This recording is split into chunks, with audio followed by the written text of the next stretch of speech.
नमस्कार, आदाब। Media voice देख रहे हैं आप। मैं हूं आपके साथ अल्फराज शेख। इस वक्त देश के जो हालात हैं उससे आप सभी बाखूबी वाकिफ हैं। हर एक चीज को इस वक्त हिंदू और मुसलमान से जोड़कर देखा जा रहा है। खबर छोटी हो या बड़ी, एंगल सिर्फ उसमें हिंदू और मुसलमान का ही दिया जा रहा है। देश में जिस तरह एक तरफ जहर परोसा जा रहा है, तमाम ऐसे मुद्दे जो नफरत को बढ़ावा दे रहे हैं, हिंदू और मुस्लिम भाईचारे को कुछ चंद लोग जहर देकर अपनी रोटियां सेक रहे हैं। वहीं दूसरी तरफ उसी के बल पर यह बीजेपी मुद्दों को भुना रही है। देखें किस तरह से हर एक बात में हिंदू और मुसलमान के बीच लाकर खड़ी कर दी जा रही है। हद तो यहां तक हो गई कि अब एक स्कूल में छोटे बच्चों को प्रार्थना के नाम पर कुछ तथाकथित हिंदू संगठनों के लोग स्कूल परिसर में पहुंच जाते हैं कि स्कूल में छोटे बच्चों को मुसलमानों का कलमा पढ़ाया जा रहा है, उनसे प्रार्थनाएं कराई जा रही हैं। हमें स्कूल का शुद्धिकरण करना होगा। बाद में स्कूल प्रिंसिपल ने बताया कि जब से ये स्कूल है तब से चारों धर्मों की यहाँ पर प्रार्थना की जा रही है। ये वीडियो देखिए। पास है, हम सिर्फ मुस्लिम प्रेयर नहीं कराते, हम चारों प्रेयर्स करवाते हैं। सिंस हमारा स्कूल जब से स्टार्ट हुआ है, we are doing the same, we are following the same. हमारे पास 4 प्रेयर्स होती हैं, वो चारों ही कंडक्ट होती हैं और होती चली आ रही हैं। पेरेंट्स को ऑब्जेक्शन अब हुआ है, उस चीज़ के लिए हमने एक्शन भी लिया है, राइट। हमने एक्शन लिया है, हमने इमीडिएट इफेक्ट में वो चारों प्रेयर्स बंद करवा दिए। Now we are doing with national anthem only. तो अब हम सिर्फ वही करवा रहे हैं। कुछ ब्राह्मण बच्चे भी हैं जो अपने घर में कलमा याद कर रहे थे और हिंदूवादी संगठनों ने स्कूल में गंगा जल छिड़क करके इसको बताया कि अशुद्ध हो गया था कलमा पढ़ने से, इसको शुद्ध किया। इसमें क्या कहेंगे सर? ऐसे तो फिर मेरे पास जो एंट्री है उसमें मोमडन बच्चा भी है, वो श्लोक कर रहा है, तो कल को वो मेरे पास आ जाएंगे तो मैं उनको क्या बोलूँगी? कितने साल से स्कूल चल रहा आपका? सिंस 2003। लेकिन आपको पता है पूरे देश में कई स्कूलों में, कई संस्थानों में ये धार्मिक बातों को लेकर विवाद हो गया कई बार उसको लेकर के। तो आप लोग लगता नहीं कि इससे धार्मिक विवाद होगा? धार्मिक विवाद हो गया तो हम अगर पर्टिकुलर किसी एक धर्म को लेकर चल रहे होते या पर्टिकुलर किसी 2 धर्मों को लेकर चल रहे होते तो विवाद होता, हमें समझ आता। हम चारों चीजें इक्वली लेकर चल रहे हैं। शिक्षा विभाग में ऐसा कोई नियम है कि चारों प्रार्थनाएं बच्चों को धार्मिक प्रार्थनाएं कराई जाए, ऐसा कोई नियम है? और एक चीज बताइए मतलब मैं आपसे पूछूंगी कि ये भी तो नियम नहीं है कि हम ऑब्जेक्ट कर दें किसी भी प्रेयर को ना करवाएं। तो आपने प्रार्थना बंद क्यों की? चलना चाहिए। क्योंकि ऑब्जेक्शन स्टार्ट हुआ ना, किसी भी चीज के लिए कोई मैटर क्रिएट होगा तो उस पर हमें कोई एक्शन लेना पड़ेगा सर। कभी कोई मैटर आता है तभी सॉल्यूशन निकलता है। किसने ऑब्जेक्शन किया है?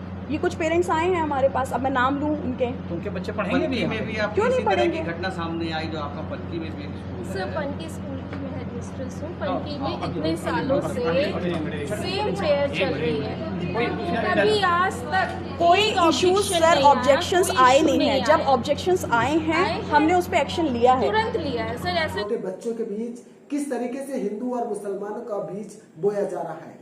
सवाल ये खड़ा हो रहा है कि ये बीजेपी की एक चाल है जिसे बीजेपी 2024 का लोकसभा चुनाव जीतने के लिए खुद ऐसे हिंदू संगठनों से ये जहर फैलाने का काम करवा रही है। बात सिर्फ हिंदू संगठनों तक सीमित नहीं रह जाती है।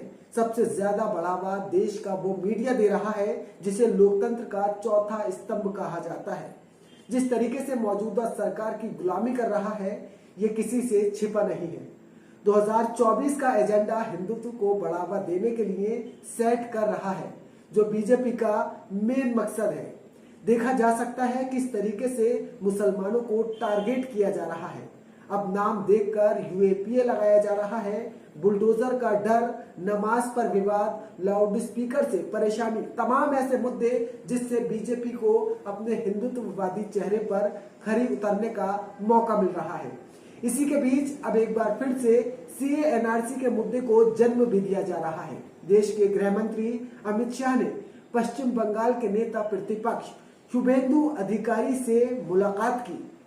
मुलाकात के बाद अमित शाह ने कहा कि नागरिकता संशोधन अधिनियम को देश में वैक्सीनेशन अभियान के बाद लागू कर दिया जाएगा।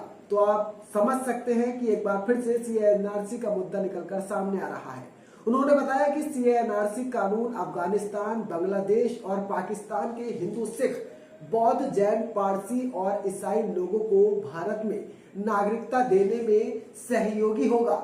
साहब वो दिन आप भूल गए जब देश ही नहीं बल्कि विदेश से भी सीएनआरसी का विरोध हुआ था। आपको बता दें AIMIM के चीफ असदुद्दीन ओवैसी ने भी तब कहा था अगर एक बार फिर से CNRC आएगा तो हम प्रोटेस्ट करेंगे, जरूरत पड़ी तो जेल में भी जाएंगे। तो आप देख सकते हैं किस तरीके से एक बार हिंदू मुस्लिम की राजनीति पर बढ़ावा दिया जा रहा है और एक बार फिर से अमित शाह ने यह ऐलान कर दिया है कि वैक्सीनेशन लगने के बाद हम CNRC लेकर आएंगे।